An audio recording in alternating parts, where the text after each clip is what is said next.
وہ کہتے ہیں اچھا جی اللہ کا اگر بیٹا نہیں ہے تو اللہ کا باپ کون ہے؟ اگلا سوال یہ اٹھاتے ہیں کہ اللہ کا اگر بیٹا نہیں ہے تو پھر اللہ کا باپ کون ہے؟ تو باپ بھی تو اللہ کا ہونا چاہیے نا۔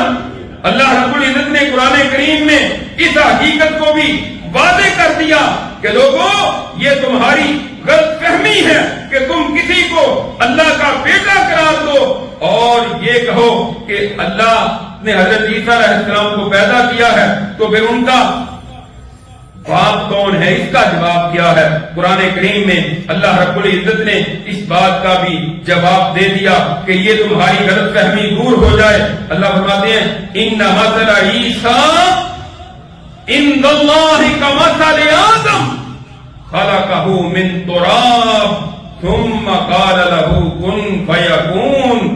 بے شک عیسیٰ علیہ السلام کی مثال اللہ کے ہاں آدم کی مثال کی طرح ہے۔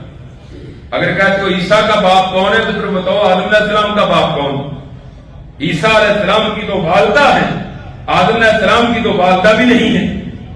پھر اگر تمہارا یہی اصول ہو تو پھر پہلا تو آدم علیہ السلام بلاولا بیٹا ہو، وہ بیٹا نہیں، اللہ نے اپنی قدرت سے اس کو پیدا کیا۔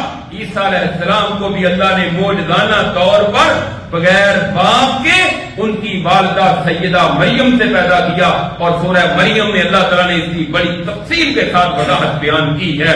اور وہ جعفر طیار رضی اللہ تعالیٰ عنہ کا نجاشی کے دربار میں جو تقریر اور ان کا خطاب ہے اس کے خطاب میں بھی بڑی وضاحت ہے۔ اور اس کے بعد نجاشی نے ایک تنکا اٹھا کر کہا تھا جو اس نے بیان کیا ہے اللہ کی قسم عیسیٰ علیہ السلام اس سے ایک تنکا بھی بڑھ کر نہیں۔ اللہ کے نبی ہیں، اللہ کا کلمہ ہے، اللہ نے ان کو اپنی طرف سے کن کہہ کر پیدا کیا، بغیر باپ کے پیدا ہوئے۔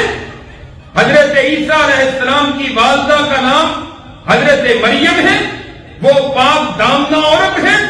یہودیوں کی بدبختی کے انہوں نے ان پر زنا اور بدکاری کا الزام لگایا، وہ ایسی عورت نہیں تھی، قرآن نے ان کی پاک دامنی کا بھی ذکر کیا ہے۔ اور عیسیٰ علیہ السلام کو پھر اللہ تعالیٰ نے لوگوں کے شر سے بچا کر آسمانوں پر اٹھا لیا، اور قرب قیامت اللہ ان کو زمین پر دمشق کی مسجد کے مشرقی کنارے مشرقی مینار پر ان کو اتاریں گے، اور وہ اس کائنات میں آئیں گے، دجال کو قتل کریں گے، زمین سے ظلم کا خاتمہ کریں گے، جہاد کریں گے، دین کو غالب کریں گے۔